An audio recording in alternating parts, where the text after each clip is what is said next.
Hey folks, welcome back to another Dice Tower preview. I'm Mark. And I'm Randy. Today we're taking a look at Solar City. Solar City is brought to you by Games Factory. It plays 2 to 4 players, ages 10 and up, and each game takes 30 to 45 minutes to play. Great, well let's see who can build the best city of tomorrow. During each turn in Solar City, you'll have the opportunity to do several things. You can either A, build skyscrapers, which will improve your revenue, B, build public buildings, which will improve your city's infrastructure, or C, upgrade your skyscrapers to become sky gardens. This will generate oxygen and clean bioenergy, as well as earning you some solar points. Your objective is to ultimately have more solar points than any of your opponents. So this is what a typical setup looks like. Now, the interesting thing to note here is that you have several different tiles and groups of tiles that will change up the game every time you play. Right. So there's a series of cards you'll deal out, and based on the cards that are dealt, will determine what tiles are in play for that game. So it keeps the game fresh and variable each time.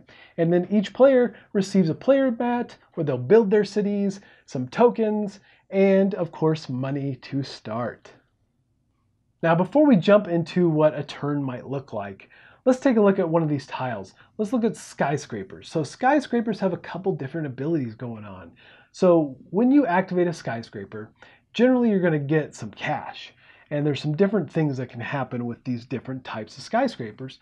But they also can be upgraded for an upgrade cost when you flip them over and they become sky gardens. And sky gardens have different abilities as well, but a lot of the time sky gardens are going to net you those solar points or victory points at the end of the game. So there's a lot of important things going on with these tiles, and the way you mix and match them in your city is going to matter a lot. Now, skyscrapers do have these activation abilities, as Mark said, and sky gardens have the one-time upgrade abilities. There's also public buildings. Now, public buildings have, in general, a fixed cost, but there's often a rebate, so they get cheaper as time goes by, as if nobody else buys them. Now, public buildings don't get activated themselves, and they don't get upgraded. However, they do change the way that things around them work. They may involve getting money at the end of a round. They may involve multiplying the upgrade ability or the activation ability of the skyscraper or sky garden. They may also do other things that improve the way the rest of your city works. And so sometimes you might say, I want to invest in these before I buy a lot of skyscrapers or before I upgrade them. And that helps you think in advance. So these all work together to balance out in your city planning. Now, as we mentioned before, on each turn you have the option of doing one of 3 things. Either building a skyscraper, upgrading that skyscraper to a sky garden, or building a public building. Let's talk first about skyscrapers. When you build a skyscraper, it costs you 1 gold for each of the skyscrapers you currently have on the board, not counting the one you're about to put down. Right, but if this is the first play of the game, a skyscraper is free because you have none in play. Exactly. Now, if you already have, for example, 2 skyscrapers in your city, to put down a third one, it will cost you 1 gold for each of those existing skyscrapers, so 2 gold to put down a third one. Now, whether you're building a new building or upgrading a building, after you do so, you have the option of activating either a column or row where you built up or upgraded that building. What that means is that, for example, if you put a skyscraper down, the skyscraper has an activation cost. All skyscrapers in that column or row can be activated to get their ability benefits. Right. It can be money, it can be all kinds of things, actually. So if you build in a place that has both the column and the row available, and by available I mean not having one of these markers in the column or row, then what you get to do is choose either the column or row, and let's say we'll do column D here, and activate that particular column. All skyscrapers in that column will be activated, and you'll get the benefit of that activation ability. Now, if you only have either a column or row, you have to choose whichever one is available. And if neither is available, then you don't get to activate everything else. In fact, if it's a skyscraper, you don't even get to activate that particular skyscraper. That's right. And that's where some of the city planning comes into as well, right? Because you have to kind of plan for how some of these buildings can activate off of each other. Right. Because there's a lot of that going on, where if you have a certain building next to a building, it gets more money and so forth. So there's a lot of that going on. And then also, when you activate these rows or columns, this is where some of that take that comes into play. Because if you're paying attention to what your fellow players are doing and their cities they're building, maybe you want to activate a certain row or column based on blocking some of their actions. Right, because after you choose which row or column you're activating, if you get that option, so let's say I activated column D, I get to activate everything in that column, but then everybody else at the table has to use their counter to block theirs. Yes. They don't get to activate anything in that column, and when their turn comes around, they can still build there, but they won't get the benefit of activation. Now, when you do activate these rows or columns, public buildings are a little different. They generally have an ongoing effect. Right, they don't get activated themselves. Right. So, for instance, you might have a public building that activates at the end of every round. That might give you 6 gold every time at the end of each round. And there's also buildings, public buildings that give you benefits at the end of the game where the conversion rate from money to solar points is reduced. So these public buildings are very valuable to hold on to. And when you're building these buildings, you have a central pool that everyone pulls from. And generally that pool, the bottom row is the public buildings and all the skyscrapers are the top row. Now, public buildings can also do other things, and this is where strategic location come in handy. Indeed. Some of them say anytime a skyscraper on either side activates, double that, so it gets to activate twice. Other Which ones, is awesome. Yeah, and they might say the ones top and the bottom or side to side. Yeah. They might also say when you upgrade it, and we'll talk about that in a second, you get to perform that benefit twice. So where you put public buildings, if they do have those characteristics, it's very key that you locate them next to key buildings. Otherwise, like you said, if they're just giving you coins at the end of each round, you can put them anywhere. Just put it anywhere you want. Now, that's very interesting because it really comes back to that point where you really need to be a good city planner of where you're placing these things. And sometimes you may not have choices based on what you did earlier on. You might have to go, oh, I got to put it here. So there's a lot to think ahead and consider as you place these buildings. Public buildings typically cost 8 gold to purchase and build. However, at the end of each round, you will take 2 gold from the general supply and put them on each of the public buildings down here at the bottom of the main board.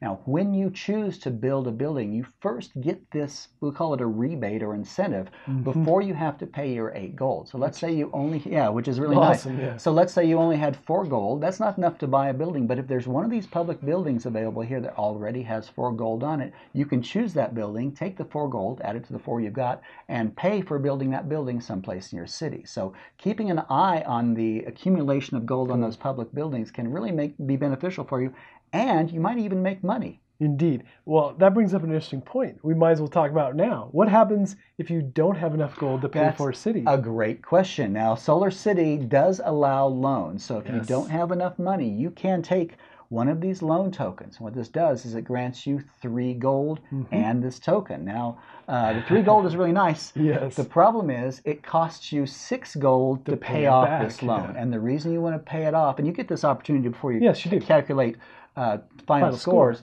Yeah, but if you do not pay off this loan before you calculate final scores, this is worth -1 solar point or victory point at the end of the game. Now your third option is to do upgrades. And what that means, you're going to upgrade skyscrapers to sky gardens. And of course, the first one is free. They give you a little taste and you're just going to want more of it. So for every sky garden that you possess, though, it's going to cost you 2 gold. So in the case of adding a third one, it would cost you 4 gold to upgrade to a new sky garden. So these sky gardens generally have a one-time effect or one-time benefit. And most of the time it is giving you victory points. That's right.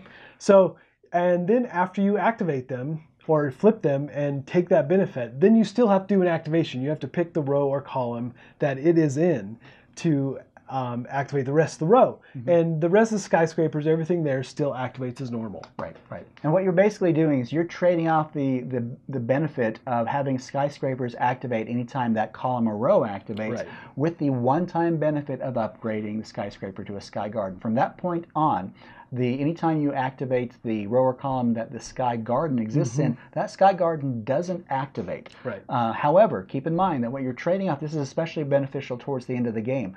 Early in the game, you're wanting skyscrapers to be around to activate so you can get money. Later in the game, you're wanting to upgrade those skyscrapers to get the benefit of victory points or solar points, because that really is what wins you the game. Yep, and you got to keep an eye on that round tracker, because as it starts ticking down, you're like, oh, I better start converting these before I run out of time. So there is some push your luck here, you know, because Oh man, because you're going to start losing rows from the other players, right? And you may not get stuff activated and flipped in time. Right, now you still can, because of the way upgrades work. Right. You can upgrade a building even if both the row and the column are already blocked by markers. All that does is it means you can't activate those rows, but you will still get the upgrade benefit for that Sky Garden. Now, the game end is triggered when you reach the round limit. The rounds are dictated by however many players there are in the game. Also, if someone fills up their entire city, that will also trigger the game end. Once the end of the game is triggered, everyone will have the option to pay off their outstanding loans by paying 6 gold to turn these in. Not cheap. Now, it's not cheap, and especially since you only got 3 when you took the loan out. Once everybody's had a chance to do that, you will gain and lose solar points based upon the following criteria. For every Sky Garden you've got in your city, you will get an additional victory point. Additionally, you can pay 12 gold to get 1 victory point. So if you have 36 gold, you can pay for 3 more victory points, solar points. However, for each outstanding loan you've got, you will lose one of these solar points, and for each empty square you've got in your city, you will lose a solar point. So fill that board up, man. As fast as you can. So once that's done, everybody tabulates their totals, and whoever has the most points wins the game. All right, folks, just a reminder once again, this has been a Dice Tower paid preview, and everything you've seen here has been in prototype form. So keep a close eye on the campaign for any changes that still may occur.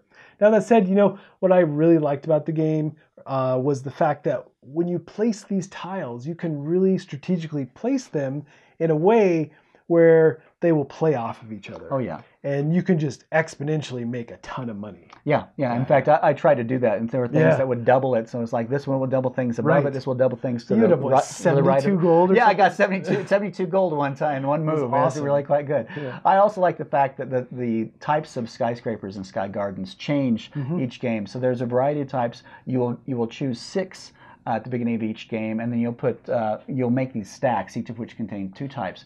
And because there are different types, and also because those types aren't necessarily, you can't necessarily get the kind you want without buying the ones on top. That's true. So we were dealing with ones that gave you benefits for building adjacent to the same type, and I kept going, I don't want the thing on top, I want the thing, someplace down there. So that did provide replayability in different games. Yep, absolutely. So if this looks like a game that would be of interest to you, I'm sure they would appreciate your support. That's right. I think that's it from us. And until next time, folks, we'll see you at the table. Thanks so much for watching the Dice Tower videos. Find more great videos and reviews, as well as our top-rated audio podcast at Dicetower.com. You can also find other great shows at Dicetowernetwork.com. I'm Eric Summerer, and you've been watching The Dice Tower. The Dice Tower is sponsored by Cool Stuff Inc., where you can find great games for great prices. Cool stuff in stock. Check them out at CoolStuffInc.com.